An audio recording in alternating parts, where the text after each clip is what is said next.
Hi, we're back again, and this time we have celebrity interviews.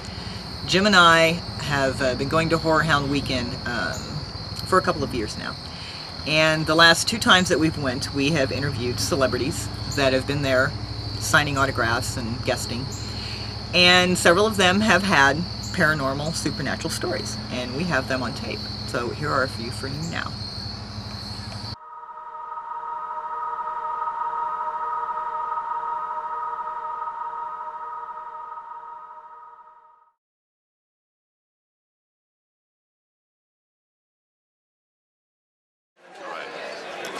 So there I was one evening in the summer, and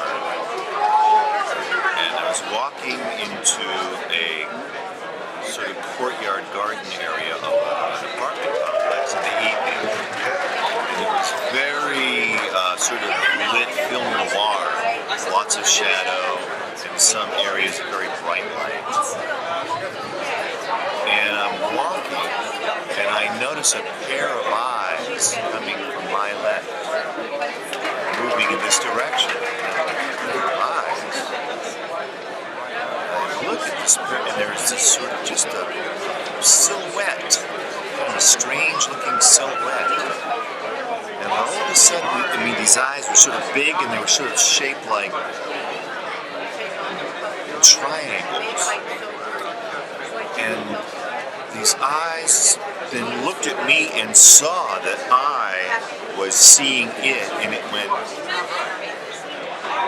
And all of a sudden, from my left came a car with headlights, and the shadows started moving like this, and this creature, whatever it was, just sort of slid on a rail at a diagonal, and it was so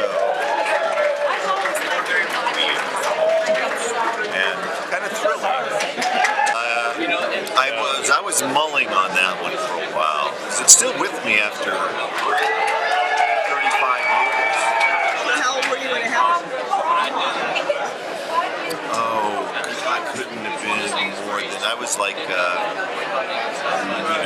to mid-20s. Early to mid-20s. And where was this at? Austin, Texas. Austin's great. Yeah, Austin is wonderful. By the way, come visit us at Leatherface2.com. Leatherface2.com. Leatherface2.com. I need to get back a little further. Okay, do that again. Leatherface2.com. Be there.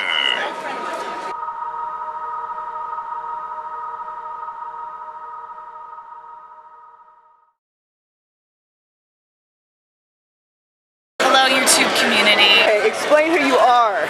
Oh God, explain it. I Raine? feel like I'm on trial here. Raine is a theory. It's not an actual thing. You cannot define it. It just is. I don't know. Like me. Ah, there you That's go. perfect. Okay, we got all your wonderful merchandise down here, and I love the Faustina stuff. Yes, the talented And that Jason one. Beam, and we're filming Sculpture in July.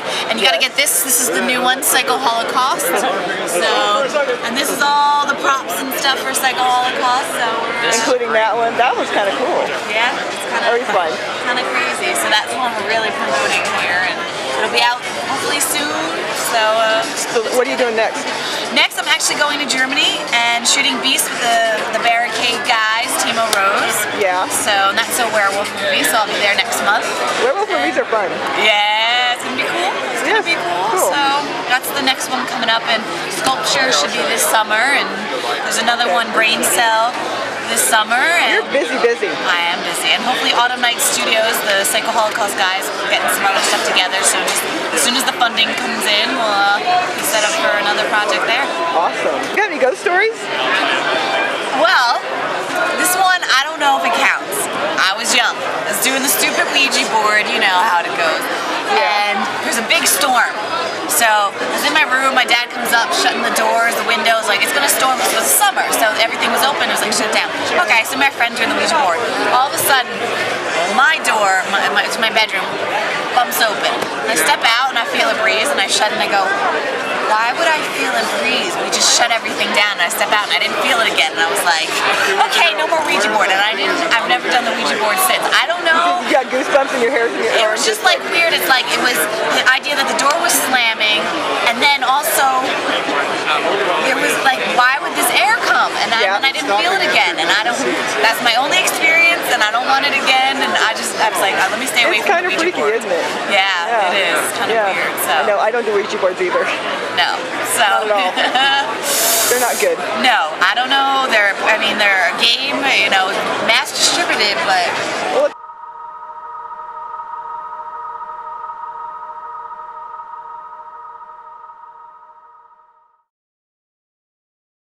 there was this cabin, somehow I forget how it all shook down. I think maybe Gigi, my wife, had talked to somebody who had talked to somebody, and they said that this place was like spooked out. And been there for a long time. It was in a little community right next to our little community, Crestline, called Valley of Enchantment. Anyway, we went there and we just took it like I kind of hosted the thing. You know, hey, how are you? Come on, we're going to check this out.